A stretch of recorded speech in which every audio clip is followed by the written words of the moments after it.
njiitu réew mi son excellence président de la république wax naa démb ca jotaay ba ni matul fukki fan bi mu bindee lettre di encourager li jëm ci jotaay bi ak li jéego jotaay bi bëgg ci réew mi mooy jàmm Sénégal moo ñu ñor te moom xam na ni ñuy dox noonu la foofu la féetee politique gu ñu dugguñu turuñu wata dugg waaye réew mi moo ñu ñor diine ji moo ñu ñor di gërëm xalifa yi lislaam yi ci réew mi yépp su ma ci tànnee Cheikh Mouhamadul Mountakha nga xam ni démb doomu boppam la ñu yónnee doomam la sax waaye mën naa ni conseil spécial am la ndax gan gu ñëw Touba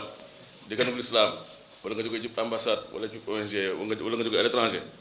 moom moo lay teeru moo lay dalal moo lay taxawoo muy sëñ Abo wax naa démb ni màggal daaw jéeg wala ñeenti at ci ginnaaw màggal gi dafa weesu cérémonie bi jeex rek ma def fi faa leen pare ànd ak ambassade ànd ak sama gan yi leen yóbbu Dakar mooy gan yi jóge ci réewu lislaam yi ma ñëw ba ci autoroute bi sëñ Abo woo ma ni ma sëñ bi dalaa soxla léegi ma jàq loolu sa defe ni ñoom sang Fall dañu faa jaar ak ñu sant Mbengue parce que sëñ Mountakha mu jóge ci cérémonie di la woolu moom da ngay defee ni sa Cheikh naa xam ne bi waa da ngay jàq defe ni da ngaa def dara ma ne ko kon de xanaa damay bàyyi gan yi jàll ma dëppaat ndax maa ngi ci autoroute bi ne suuti mu ne ma may ma kon ma laaj sëñ bi de waat la ne suuti mu waat ma ni ma sëñ bi neen mën nga àgg ba Dakar ba yeewi gan yi ba ñibbi nga ñëw ndax jàmm rek la ba ma demee sëñ Mountakha dani ma li ma doon doy mooy sant la jàjji la gërëm la ndax liggéey bi nga liggéey ci màggal gi kon na kooku fu ma toll di ko siiwal ndax waa maa bi dañu amati rabbika fa xaddis Cheikh Mouhamadou Mourtada daa wax ne lu baax yi nañ koy waxtaane lu baax yi nañ koy siiwal ndax lu toll ni xalifa général des mourides jóge ci cérémonie officielle ak ni mu xatee ak màggal Tuubaa ak ni mu xatee sama jëm ju ñàkk solo yi mooy xalaat ba di ma woolu ma dem mu yëkkati ay millions jox ma yëkkati kàddu yu sell jox ma ko loolu tawfiix suñu borom la kon nag nañ ko ñaanal yàlla bàyyi ko fi yàlla sàmm ko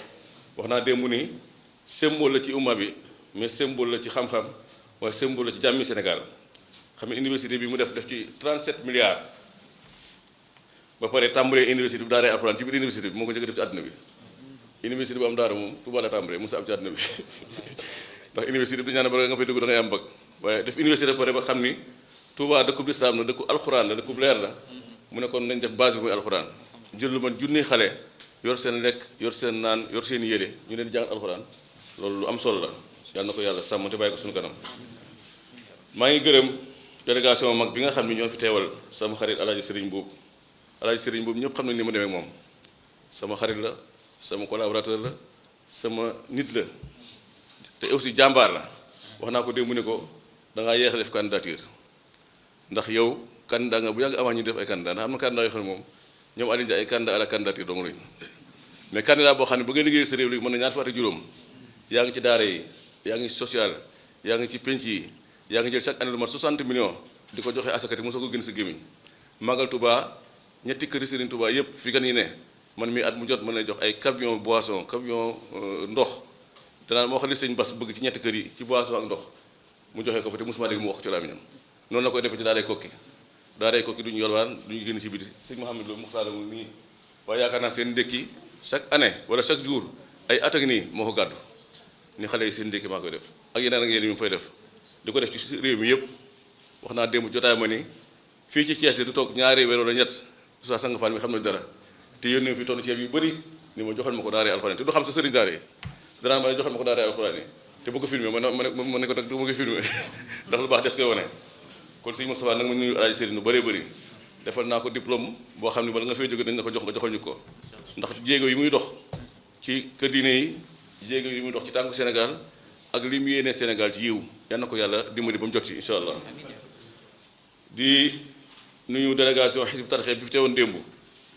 sëñ Youssou Diop di jàmbaar nga xam ne heure bu ñu amee gën a étranger jamonoy Sine Saliou ba tey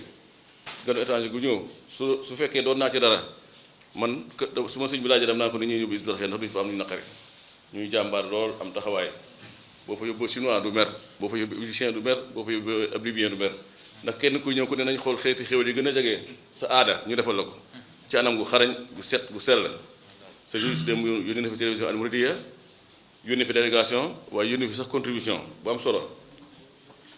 yónnee di nuyu aussi représentant association islamique yi suñu mbokk Souleymane Gadiaga bi doon wax léegi di jàmbaar lool ci kuréelu arabisant yi di ko am taxawaay suñu mbokk Babali Aaw nga xam ne dafa lëkkale ñu doon jàngale bi ñëpp depuis 40 ans mu fexe ba lëkkale waa leen ci buum gu ñu mën a jokkoo di waxtaan ñoo xam ne toog nañu ay ñaari fukki at gisantewuñu wala ay fanweeri at gisantewuñu léegi bés bu ne ñu déggante donte gisante yombul léegi ndax xat-xati jamono. di nuyu docteur Jim Dramé nga xam ne ñun ñoo bokk nekk ci cadre inter de l'islam muy borom xam-xam bu mag fee ñuy wax laboratoire xam-xam yi moo fa nekk l'islam muy IFAN moom mooy pharmacie borom xam-xam yi moo tax moom dafa bëgg téere bu nit bind mu ne fa ndax kuy gëstu ci xam-xam bu leer foofu nga koy roote ji ndax léegi am na ñoo xam ne bu ñu gëstu ci xam-xam dañuy dajeeg amee sall interview ko dajeeg Moussa Kanté interview ko dem def ko téere waaye ku bëgg xam-xam bu leer bu wóor IFAN ngoy jëlee ci xam-xam la mag ñi bindoon ma nga fa li borom xam-xam yi bind ma nga fa li kilifa yi bind ma nga fa li savant yi bind ma nga fa kon Oustaz Jim ñu ngi leen nuyu baax a baax di remercier aussi Jamia Daawal Islamiyya Alamiya association mondiale appel islamique lii bi ñu koy sos 2003 ñoom ñoo ci doon gunge ba 2011 démb dañoo dépêché délégation spéciale bu jóge Libye ñëw ci xew-xew bi dafa war a jël volam tey moo tax ñëwul waaye loolu yëpp dafay duggaat ci wa awfu bil ahdi inna al ahda kaana mas'uula ndax su fi Xadafi jóge woon ñu warate activité bi day mel ni Xadafi moo doon suñu Seydina Muhammad wala moo doon suñu yàlla waaye dañoo xam ne yoonu yàlla warta taxaw fii nga koy mën moo tax bi fi jógee ñu takk suñu tànk tubéy wala takk suñu tubéy soo suñu daal fexe ba at mu jot ci ndimbalu ko ñu mel ni Serigne Boub ak Ablaye Dia ak Cheikh Bass Abdou Khadir ak Serigne Mountakha ak ñu mel noonu chaque année la Libyen doon def ñu defal ñu ko ba defal ñu lu ko raw sax ñi ci daan teew démb ak bërki démb xam nañu ren at yi la gën a naat la gën a ubbiku la gën a xéewale kon nag yàlla rek am solo di nuyu Oustaz Mouhamed Lamine Fall bi nga xam ne moo jiite alliance des arabophones du Sénégal di nuyu di ziar sama Serigne Cheikhouna Lo Ngabou bërki démb la ma sëñ Mbaara naan maa invité nga Serigne Cheikhouna ma ne ko kooku moom chaque année samay bàjju si moo ciy ñaan muy dugg xalwa ñaan ci kooku mu day ñaan ba pare ñëw tëj ko maa ngi koy nuyu baax jóge ba Touba ñëw teew ci jotaay bi di ko am solo ci Touba di borom xam-xam bokk aussi ci kuréelu Touba ca kanam di ci liggéey bu am solo di nuyu imam Dianka mi nga xam ni moo fi teewal association bi lëkkale imaamu Thiès Ouest mooy gox bi ñu ne mi ngi nii toog teew na fi Serigne Babacar Cissé bu jaamal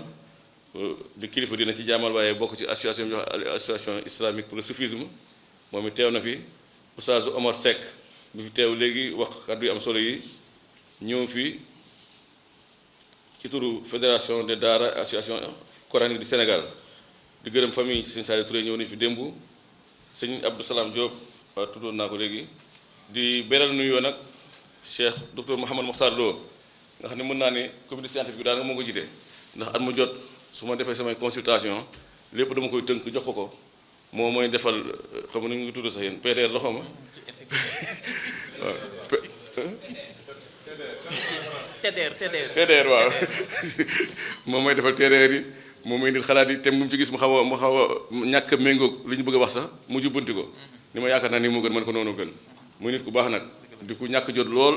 daa day kokki mu fay liggéey waa solo waaye at mu jot day bàyyi li muy def lépp ñëw teew fi ak ñun ñu ngi koy nuyu di ko gërëm di ko ñaan mu jotal ñu suñu nuyoo ci waa daara ji yépp di sant mbokk conférenciers yi waxoon naa ko léegi bi may tàmbali sama waxtaan ñoom ku ci mel ni docteur Saïd Ba léegi dafa jógee ndax dafa am ay occupation di jàmbaar oustaz Mokhtar Lo tudd naa ko léegi professeur Djibi Diakhaté léegi dafa jógee dafa tukki suñu mbokk Abdou Aziz Diop di jàmbaar di ko am taxawaay ci réew mi ak ci teewaawoon ak ci tarixa yi ak ci biir cadre intelligence dafa baax rek naan ma cadre intelligence bu ñoom Ahmed Saloum Dieng waaye moom mu nga ci biir defe naa sax moom ma ci jiitu Imam Moussa Kanté sama élève bi nga xam ne léegi moom sama oustaz la su ma toogee damay jàngaat moom maa ngi koy nuyu bu baax a baax docteur Mbacke Diouf ma li nga xam ñoo doon jàngandoo ci réewu Libi ak imam Assane Seck di jàmbaar di ko am taxawaay téere bii nga xam ne 2010 lañ ko defoon ci arabe bi ma amee xalaatu def ko ci français ren moom mii laa dénk traduction bi mu def ko defin mu sell bi ma ko joxee pare moom corrigé ko ki ma ko njëkk a jox ni ko na ma moom traduire ko ki ma ko njëkk a jox ni ko nag ma ko corrigé da ko xool ni ma sëñ bi lii neexatu corrigé ndax borom xam-xam dëgg ko def kon nag oustaz ñu ngi leen nuyu di la félicité di la ñaanal yàlla Rawdu Rayaahin bee ca Touba bëri na waxtaan yi ñuy traduire ci français jëlee ko ci français yóbbu ko ci arabe wala jëlee ko ci arabe yóbbu ko ci français moom moo ñu koy waxal kon nag oustaz yàlla na la yàlla sàmm bàyyi la fi taxawu la léegi dama bëgg ñetti diplôme yi ñu joxe ko suñu paree suñu mbokk Moussa Kanté lire déclaration bi en arabe suñu mbokk oustaz imam Alioune Dia lire déclaration bi en français bu ko defee ñi sant Fall njëkk ci restaurant bi soo ko julli ñi sant Dieng julli soo ko dem ci restaurant bi incha allah bon ñu jox Oustaz Abdou Aziz Diop mu jox ñu diplôme bi président Serigne Boub pour action yi muy def pour la paix au Sénégal et en Afrique et dans le monde ak action sociale yi. Seydina nabiyana shafina Muhammad ibn Abdullah wa ala alihi wa sahbihi ajmain wa man tabi'ahum bi ihsan ila yawmi din. mbokk yi ngi jéem rek ginnaaw bu ñu sante yàlla buur subhanahu wa taala lu ci sangi Seydina Muhammad alayhi salatu wassalam ak saabaam jéem a lire déclaration bi en français.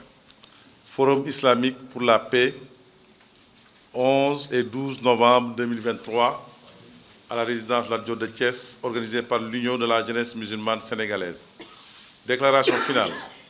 Quel rôle pour les religieux et les acteurs de la société civile dans la résolution des tensions sociopolitiques? C'est autour de ce thème central que les travaux de la 21e édition du Forum islamique pour la paix ont gravité, animés par d'éminents professeurs, intellectuels et chercheurs venus d'horizons divers et différentes spécialités. Il s'agit entre autres du professeur et sociologue Djibi Diakhaté, du docteur Saïd Ba, du docteur Mohamed Makhtar Lo, du docteur Mbacké Diouf, du docteur Hassan Seck, de l'honorable Abdou Aziz Diop. Ces sommités intellectuelles et spécialistes ont tour à tour disséqué des sous-thèmes ci-après.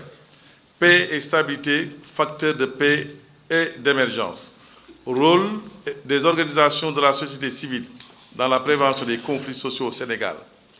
Quelles solutions pour la jeunesse sénégalaise face à la culture de la violence et du pessimisme? Un thème central et des sous-thèmes qui sont d'une grande actualité car nul n'ignore qu'aujourd'hui, la sous-région ouest africaine est quasiment sous tension permanente. Aussi, la proposition des jeunes de moins de 35 ans sur la structure de la population sénégalaise et pas-delà africaine n'est pas sans conséquence sur les problématiques de développement. Notamment, en ce qui concerne l'éducation, l'enseignement,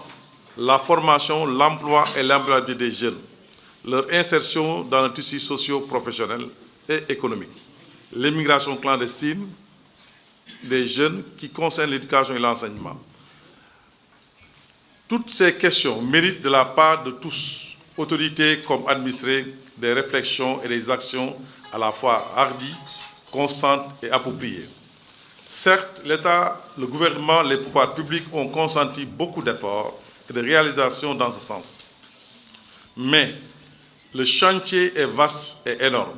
Des débats fructueux et enrichissants ont marqué tous les travaux de la journée à l'issue desquels ces recommandations fortes ci-après ont été formulées. Auparavant,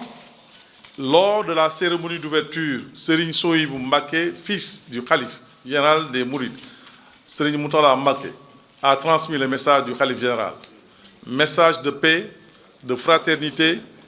et appel à la concorde, à l'union des cœurs et des esprits. À la suite de cela, le gouverneur adjoint chargé du développement représentant l'État a délivré un message fort, éloquent, en revenant sur la thématique quel rôle pour les religieux et les acteurs de la société civile dans la résolution des tensions sociopolitiques, qu'elle a qualifié d'actuelle et d'importante. Elle a témoigné sa compassion et sa solidarité à son Excellence, l'ambassadeur de l'État de Palestine, à qui elle a fortement témoigné le soutien du Sénégal envers son pays et son peuple. Elle a tenu à magnifier l'œuvre